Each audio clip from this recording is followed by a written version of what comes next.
Starting off with a new chapter, nuclear physics. So nuclear physics में सबसे जो basic चीज़ है, as the name suggests, it is the atomic nucleus. तो atomic nucleus क्या है? It is a central, small, dense part of an atom. यानी एक atom है, उसका जो बिल्कुल सेंटर में एक डेंस पार्ट होता है एटम का, उसे हम न्यूक्लियस कहते हैं. डिस्कवरी इसकी रदरफोर्ड ने की थी. न्यूक्लियस की प्रॉपर्टी है कि एटम का ऑलमोस्ट सारा का सारा जो मैस होता है वो न्यूक्लियस के अंदर कंसंट्रेटेड होता है, लेकिन न्यूक्लियस का वॉल्यूम काफ़ी कम होता है as compare to the whole volume of atom. So क्योंकि वॉल्यूम कम है और मैस ज़्यादा है, so density which is mass per unit volume, तो डेंसिटी इसकी ज़्यादा होती है. It is the densest part of an atom. Nucleus के अंदर प्रोटॉन्स और न्यूट्रॉन्स होते हैं और इन दोनों को कंबाइन करके न्यूक्लियॉन्स कहते हैं.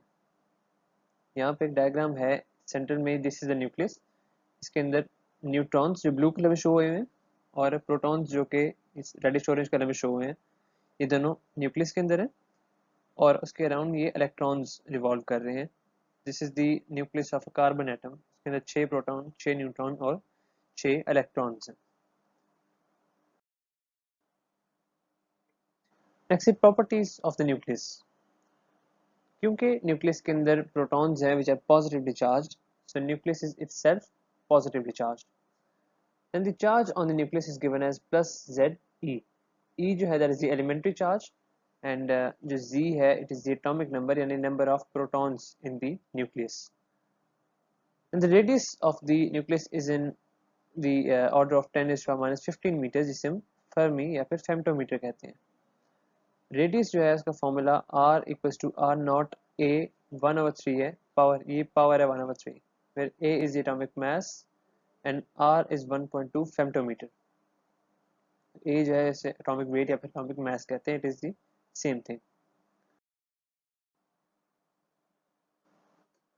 मजीद प्रॉपर्टीज हैं कि in lighter nuclei the number of protons is equal to the number of neutrons. जैसे कि कार्बन के केस में 7 प्रोटॉन्स और 6 प्रोटॉन 6 न्यूट्रॉन्स होते हैं, जबकि नाइट्रोजन के केस में 7 प्रोटॉन 7 न्यूट्रॉन्स, और इसी तरह जो हीलियम है इसमें 2 protons 2 neutrons. So in lighter nuclei the number of protons is equal to number of neutrons generally. जबकि हैवियर के अंदर जो न्यूट्रॉन्स होते हैं बढ़ जाते हैं as compare to protons, so the number of protons is less than that of neutrons. तो अगर न्यूट्रॉन्स और प्रोटॉन्स को हम ऐड करें, so this becomes the atomic number या फिर atomic mass of the nucleus या फिर एटम, where P यानी proton number equals to Z which is atomic number. So there is a problem. Nucleus has all of the following properties except densest part of the atom, positively charged, greater portion of atom by volume या फिर greater portion of atom by mass. So the correct option in this case is option C, greater portion of atom by volume. अब सवाल में उन्होंने पूछा हुआ है कि न्यूक्लियस की प्रॉपर्टीज दी हुई 4, इनमें से कौन सी प्रॉपर्टीज न्यूक्लियस की हैं और कौन सी गलत है. एक्सेप्ट मीन्स कि इनमें से एक प्रॉपर्टी गलत है, हमें वो सिलेक्ट करनी है. So nucleus is densest part of atom, जैसा कि हम देख चुके हैं.